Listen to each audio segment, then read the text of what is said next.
It's me, Bree McGee. Welcome to my little corner of the world. Sorry, I was laughing because my cat's jumped on my knee and has started purring, so if you can hear him, that's what it is. Also, I may fall over my words a bit today because my symptoms are quite bad, so I apologise in advance for that. Now, my last property was a semi-detached house with 3 bedrooms. And the one I live in now is a bungalow with just 1 bedroom, and it's quite a small one at that. When I had made the decision to move house, I knew that I would have to do something about my possessions. I had far too many to take all of them with me. Therefore, I tasked myself with a big decluttering project. It was very hard work, and it took quite some time. But I managed to either discard, throw away, donate, or pass to someone else the majority of my stuff. I left behind just the things that I would need in my new place, and once I'd moved, I found that they fit in really well, and I'd saved just the right amount of stuff. I learnt a lot from that process. And it taught me so many things about how I had shopped in the past.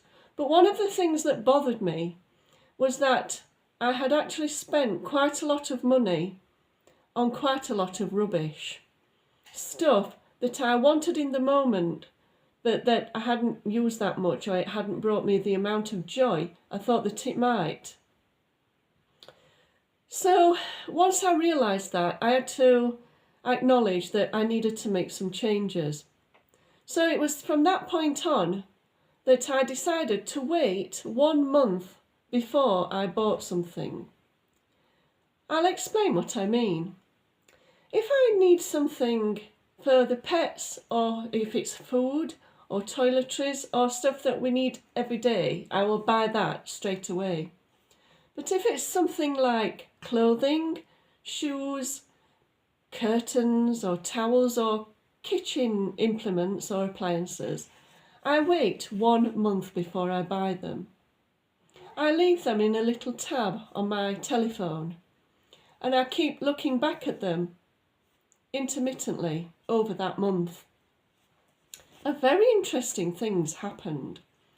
That is that after the 2nd or 3rd week, 90% of the time, I've either gone off the item, I've changed my mind about the item, I've realised I don't like the colour or the style, or I just don't know why I even liked it in the first place.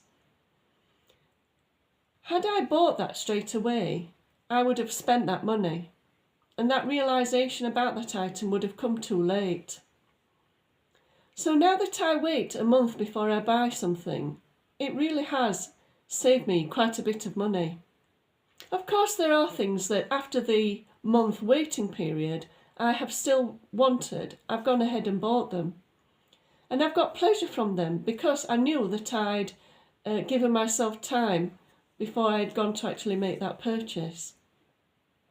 I think that whole process has been a very interesting one, and it really has made me shop differently. I think the whole process of decluttering my possessions has shifted me into a new mindset. I actually plan later on this year in making a series of videos on how I completed that task. What are some of the things I came up against and how I got through it, even when it was very, very hard work and I was very, very tired and things like that. I would like to make a series of about 8 videos, which I will upload later this year. Someone's come to visit with you. So that's what I do now with my purchase making, and it's worked out really well for me. Do you think that's something that you could do? Wait a month before buying something? If so, let me know in the comments. If something that you think is a little bit ridiculous or pointless, also let me know that too. I'm very interested to find out what people think. So that is the point at which I'm at now. And so everything that I have in my house, I know that I definitely wanted. So from my little corner of the world to yours, goodbye. Bye-bye.